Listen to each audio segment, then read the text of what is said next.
Vamos a cerrar este tiempo juntos con una reflexión en la palabra de Dios que la he titulado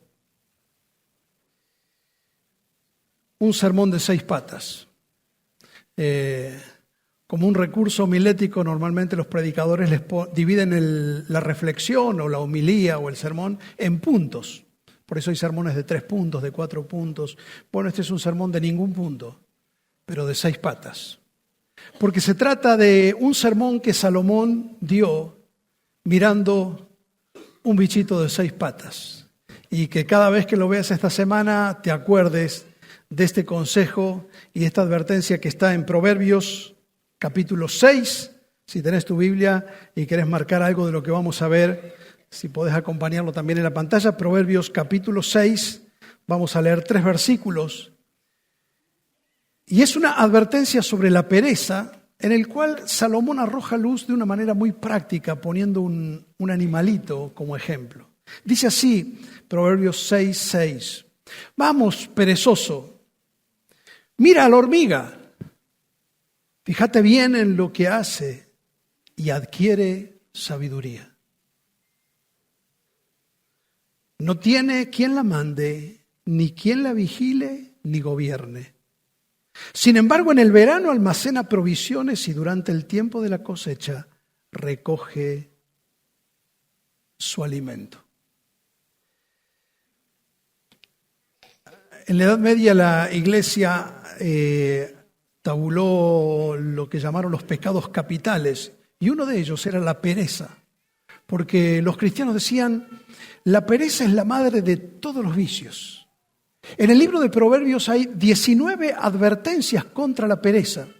Ahora, ¿a quién está advirtiendo Salomón? Particularmente, yo diría que los primeros 7 capítulos parece que está pensando específicamente en sus hijos. Porque los primeros 7 capítulos de Proverbios empiezan así, hijo mío. No sé si le está hablando a un hijo en particular o es una expresión para referirse a toda su descendencia. Y les aconseja sobre el temor a Dios, sobre las relaciones, la prudencia, la sabiduría, la sexualidad. Y en medio de todos esos consejos, arroja esta perla. Y él dice, mira a la hormiga. Y esto me hace pensar en la importancia de ser sabios, en la importancia de no ser tan arrogantes como para creer que no necesitamos aprender más.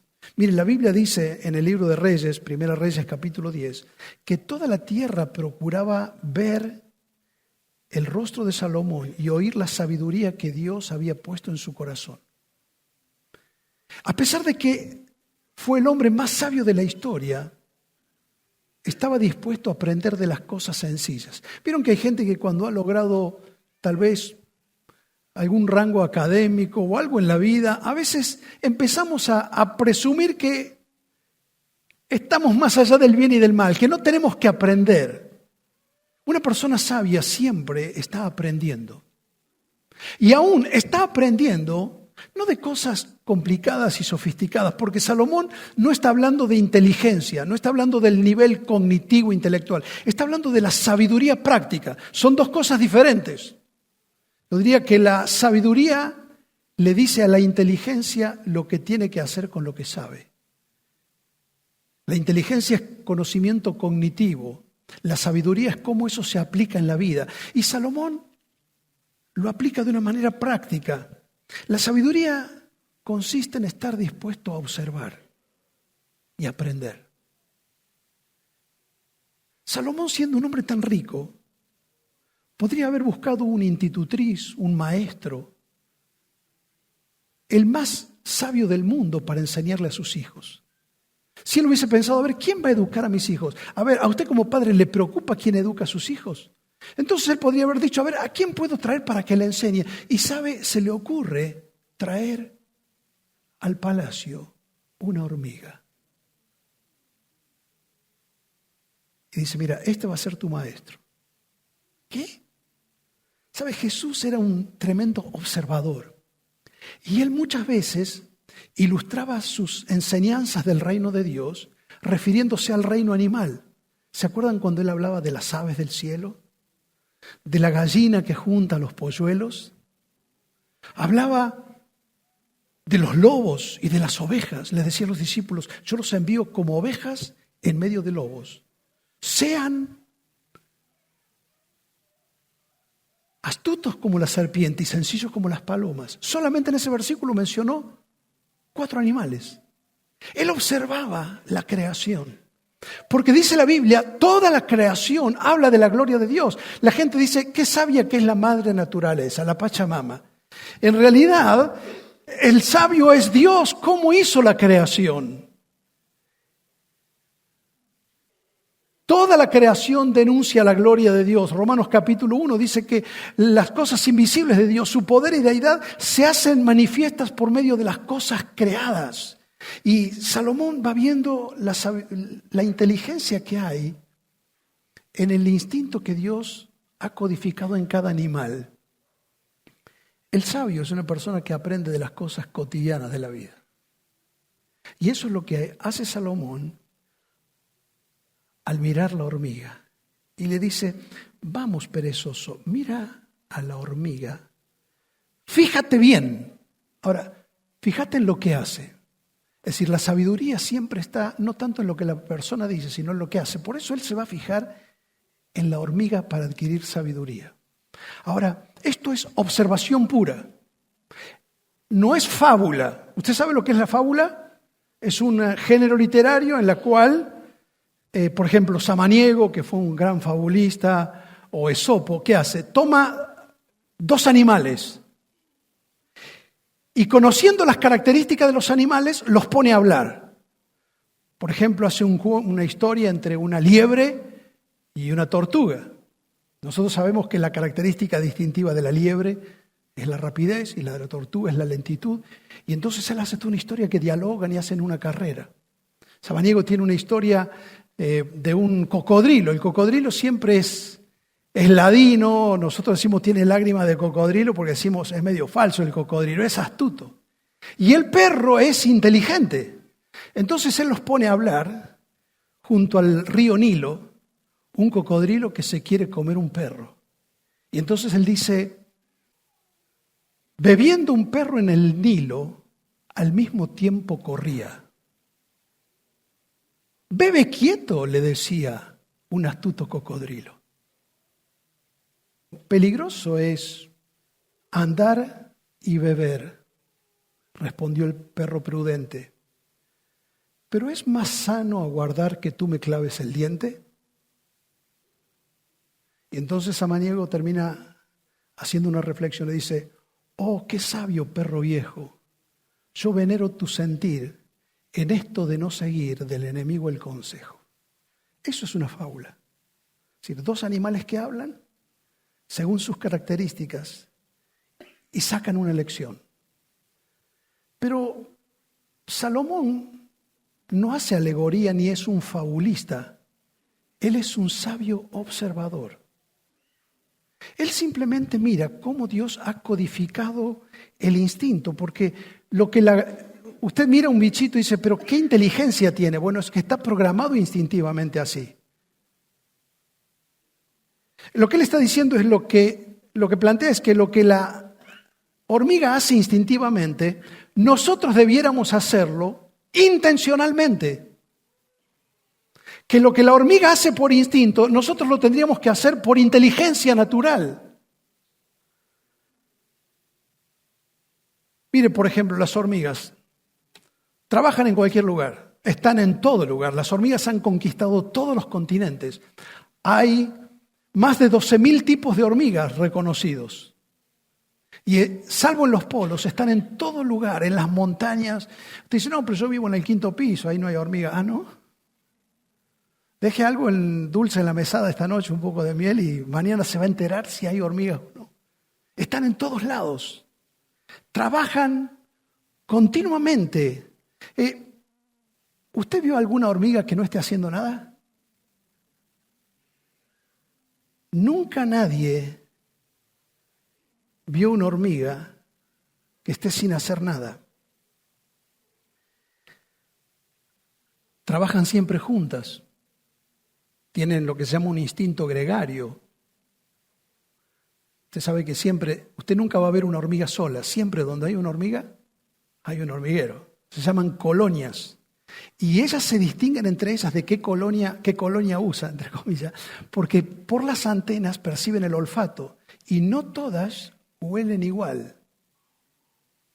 Entonces, según el olor, sabe, esta es de mi colonia. Esta no es de Colonia Marina, la otra es de Colonia San Bartolomé, no sé qué. Pero cada una tiene su grupo al que pertenece.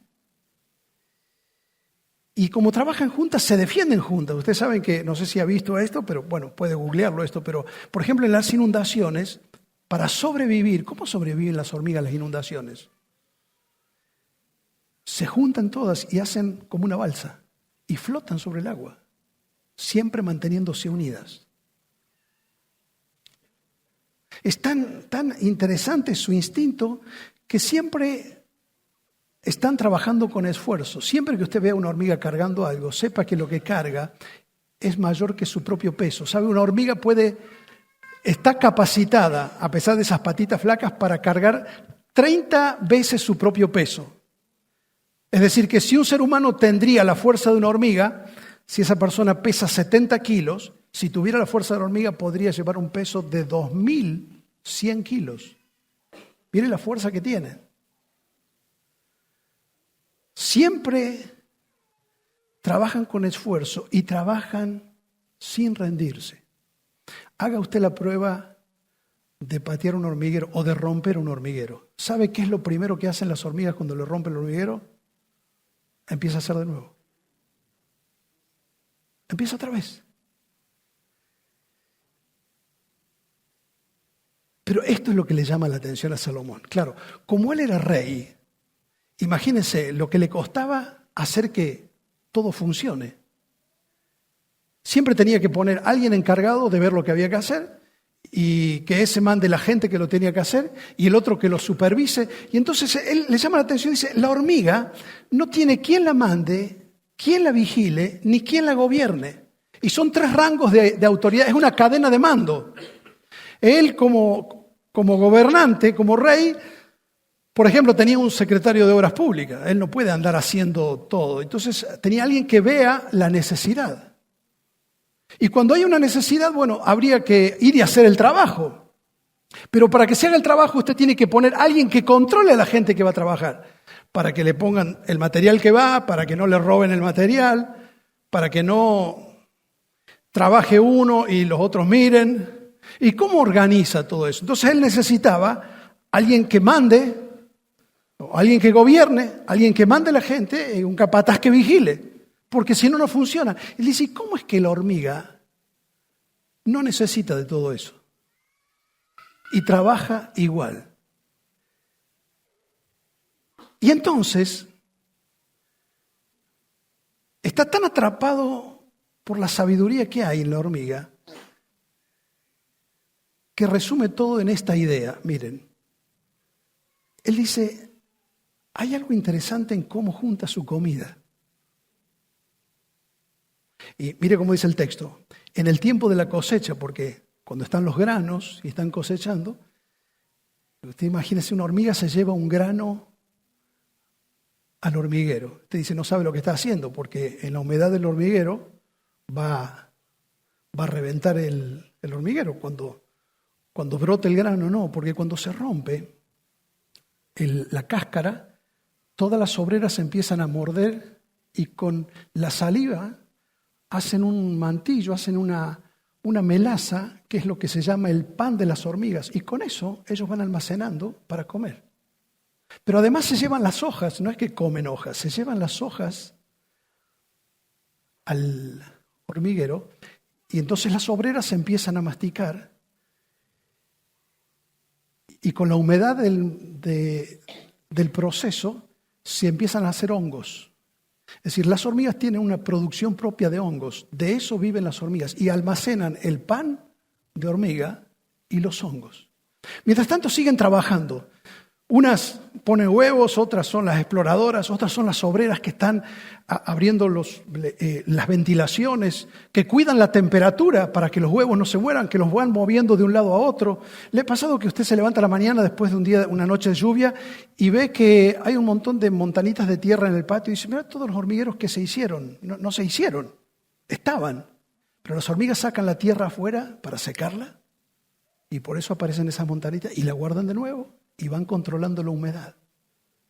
Y con lo que van poniendo alrededor del agujero que usted ve, controlan la entrada de aire y la humedad del lugar. Y todo lo hacen, mire, esto es lo que le llama la atención a Salomón. En un momento determinado. Esto no se puede hacer en cualquier momento. Dice, en el verano, durante el tiempo de la cosecha. Es decir, hay algo sabio en esto que te podés llevar esta noche. Porque lo mismo que le pasa a la hormiga es lo que le pasa a todos los seres humanos. La hormiga oscila entre un tiempo de oportunidad y un tiempo de adversidad. ¿Cuál es el tiempo de oportunidad? Y dice Salomón, en el verano tiene que aprovechar a juntar. Porque después va a llegar la adversidad. Instintivamente la hormiga sabe que siempre hay un invierno en el futuro. Algo que a veces los hombres no tenemos presente. A veces nosotros vivimos y administramos como si nunca nos hubiese por sobrevenir un invierno. ¿Y quién puede asegurarnos eso? Y lo interesante, justamente, es que lo que sucede en el tiempo de la adversidad no depende de lo que hago en la adversidad. A ver, que la hormiga sobreviva un invierno, ¿de qué depende? ¿De lo que haga en el invierno? No. Una hormiga puede vivir 4 veranos si el clap no la agarra antes. O el gamesán, no sé qué usas en tu casa. Pero lo que sucede en el tiempo de la adversidad depende de lo que ella hizo en el tiempo de la oportunidad. Si sabés que dentro de un mes tenés los parciales o tenés un examen, bueno, ahora estás en el tiempo de la oportunidad, de prepararte. Pero sabés que tarde o temprano te va a llegar el examen, te va a llegar el tiempo de la dificultad, de la adversidad. Y entonces voy postergando y se me viene la fecha encima. Y llegó el día de la prueba. Lo que yo haga en el examen, ¿de qué depende? De lo que yo hice antes. Y yo te digo que he probado muchas veces y no funciona ir a un examen sin estudiar y empezar a orar. Si te vas así crudo, empiezas, Señor, ayúdame, no me dejes solo en esto, sácame de esta situación, Señor. Y es inútil todo lo que uno ore en el tiempo de la adversidad cuando fue negligente en el tiempo de la oportunidad. Y así vive mucha gente. Después vamos a la iglesia, Señor, ayúdame por favor, solamente esto te pido. Pero no vemos que hay una conexión en la vida, que la vida no se resetea cada mañana, que lo que yo hago hoy está conectado con lo que voy a vivir mañana, que las decisiones que yo tomo un día tienen consecuencias en el futuro, que el pasado y el presente están conectados y el presente y el futuro están conectados en la vida de toda persona. Mire cómo Pablo lo dice en Efesios capítulo 6. Dice, pónganse toda la armadura de Dios. Él viene hablando de cómo encarnar las virtudes del Evangelio. Dice, vístanse con la verdad, con la justicia, tomen el escudo de la fe, tomen la palabra de verdad. Entonces dice, pónganse, vístanse, estén preparados para la batalla. Esa es la metáfora. Pero ¿cuándo me tengo que poner la armadura? ¿Cuando llegue el problema? No, dice, pónganse la armadura para que cuando llegue el día malo, ya estén preparados para resistir. Es decir, ¿cuándo tengo que orar? Y cuando tenga algún problema. Mientras tanto, la voy zafando, voy pedaleando, y cuando se me arma un problemón, empiezo, Señor, por favor, voy a la reunión de oración, quiero estudiar la Biblia, le pido consejo, hablo, no me pierdo reunión. Pero la vida no funciona así. Usted imagínese que un deportista va a hacer entrenamiento un día a la semana. O una semana sí y la otra no. Y cuando se suba al ring, lo que va a depender no es de lo que haga en el momento de los 3 minutos del round. Depende de lo que hizo el año antes. Si él no tuvo una continuidad, y a veces nosotros no entendemos que la vida espiritual, como la vida económica, como tu vida como estudiante, funciona de una manera sencilla. No es por grandes eventos, sino es por una siembra continua y sencilla. Nada más. Así funciona la vida. Como esa hormiguita, con una hojita, con otra, y vos decís, ¿qué va a hacer con eso? No te hagas problema.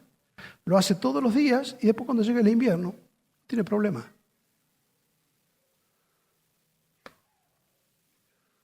Cuando vos cada mañana tomás un tiempo para leer la palabra de Dios, cuando buscas al Señor en oración, cuando buscas conectarte con personas que te ayudan a crecer en la fe, cuando vivís un momento como este, estás haciendo algo por tu futuro, no solamente por tu presente. Porque siempre hay inviernos en la vida. Y en esos momentos después no tenemos un pasamano del cual agarrarnos. Salomón lo dijo de esta manera en Eclesiastés. Acuérdate de tu Creador en los días de tu juventud. Antes que llegue el invierno. Antes que lleguen los días malos. Es decir, cuando sobrevenga la dificultad, Jesús lo comparó con 2 personas que fueron a edificar una casa. Era el momento de la oportunidad. Uno lo hizo así nomás. Y el otro cavó bien los cimientos. Y hasta ahí todo bien, pero cuando llegó la tormenta, y no está diciendo que si vos haces las cosas bien no te van a llegar tormentas, está diciendo que a todos nos llegan tormentas, pero la diferencia está en cómo te preparaste para los momentos difíciles de la vida. ¿Cuántos son los anticuerpos emocionales y espirituales que tenemos? La fortaleza interior en la cual, que nos puede sostener, la cual hemos estado ejercitando. Dice el apóstol Pablo cuando escribe a los romanos, en lo que requiere diligencia, no sean perezosos, sino sean fervientes en espíritu, sirvan siempre al Señor, sean sufridos en la tribulación y sean constantes en la oración. Está diciendo, este es un ritmo. Lo que hago en la oportunidad me va a sostener en la adversidad. En el antiguo Egipto, el faraón tuvo un sueño que todos ustedes han escuchado, de las 7 vacas flacas y las 7 vacas gordas. Y no sabía lo que significaba. Y José le dio una lección de economía y le dijo, mira, los 7 años de vaca gorda es cuando hay buena producción. Mire si supiéramos esto en Argentina. Hablando de que estamos en tiempo preelectoral. ¿Cómo se administran los buenos tiempos? Es el resultado que se va a ver cuando vengan los malos tiempos. Que cuando es tiempo de vacas gordas, hay que saber administrar, sabiendo que siempre puede haber un invierno por delante. Y todos los piemonteses dicen amén, porque eso es lo que más les gusta. Pero no nos vayamos a ese extremo, pensemos en la sabiduría que hay en ser precavidos para el futuro. Lo que yo cultivo en el tiempo de la oportunidad es lo que me va a sostener en el momento de la adversidad. Otra vez Salomón en el libro de Proverbios dice así, no especules con el día de mañana, porque no sabes lo que el día de mañana traerá consigo. Así que no digas, no, bueno, más adelante voy a estudiar, más adelante voy a terminar la carrera, más adelante voy a solucionar este problema, más adelante. Y sabe, nuestra vida se va cargando con una mochila de obediencias demoradas, de obediencias y compromisos postergados, que en definitiva son desobediencias. Esa persona que tenemos que perdonar, ese abrazo que tenemos que dar, esa reconciliación que necesitamos, ese pecado que tenemos que dejar, esa decisión que tenemos que tomar, o ese asunto que tengo que emprender, o ese desafío que tengo por delante, y lo he postergado tantas veces. Un día Pablo Estando preso tuvo que presentar defensa frente a un dignatario romano que se llamaba Félix. Él estaba en una ciudad llamada Cesarea.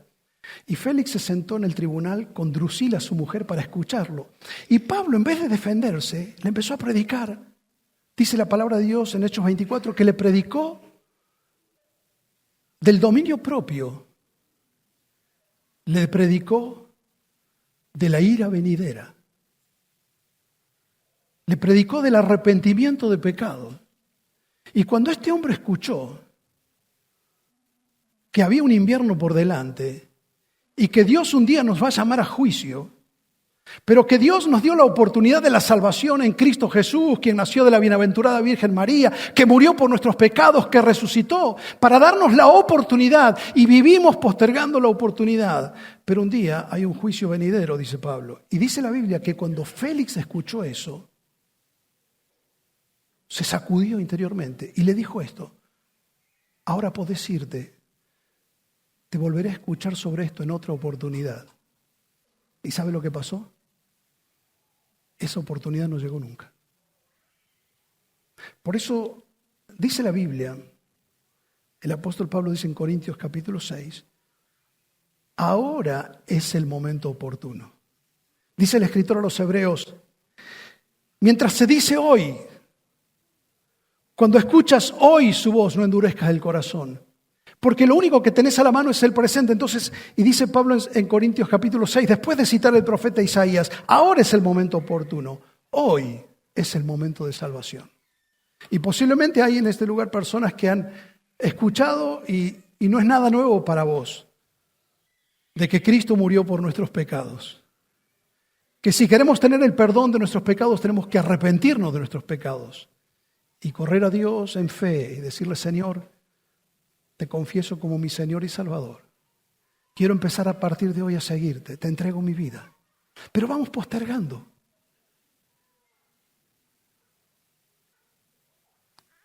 Y hoy es el momento. Un hombre entró a un huerto muy hermoso y apenas hizo unos pasos vio un cartel que tenía esta pregunta. Escucha. ¿Cuál es el momento ideal para plantar un árbol?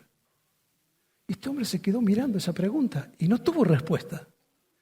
Y de pronto vio a un hombre que trabajaba, el que cuidaba el lugar, y le dijo: Señor, ¿cuál es el momento ideal para plantar un árbol? El hombre se apoyó en la pala y le dijo: el momento ideal para plantar un árbol es hace 10 años. Porque si hubieras plantado un árbol hace 10 años, hoy tendrías sus frutos, tendrías su follaje, tendrías su belleza y tendrías su sombra.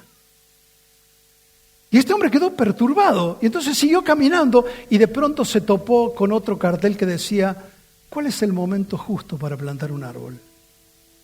Y no tuvo la respuesta. Y volvió al primer hombre y le dijo: ¿y cuál es el momento justo? ¿Cuál es el mejor momento para plantar un árbol? Y este hombre le dijo: el mejor momento es hoy. Hoy es el momento justo.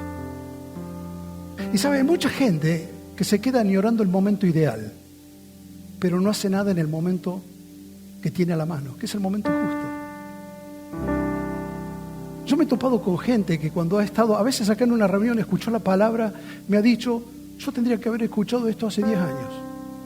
Pero no cambió nada, sigo igual. Como no lo pude hacer en el momento ideal, sigo igual. Uy, si yo hubiese conocido al Señor antes. Uy, si alguien me hubiese hablado antes.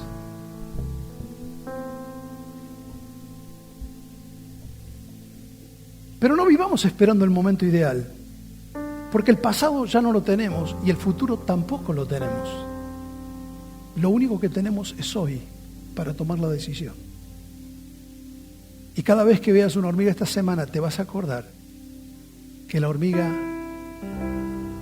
sabe que tiene una oportunidad y no se queda esperando el futuro. Hace lo que tiene que hacer en el momento correcto. Y tal vez eso es lo que vos y yo tenemos que hacer esta noche. Nadie está por casualidad en esta noche aquí. Y tal vez mientras has escuchado, el Espíritu Santo te está llamando en algo específico que has venido postergando. Y especialmente te digo que si nunca has entregado tu vida a Jesucristo y has venido postergando esta decisión, la Biblia dice, hoy es el día. Te invito en el nombre de Jesús a que no lo postergues. Hoy es el mejor momento. No importa que no lo supiste antes.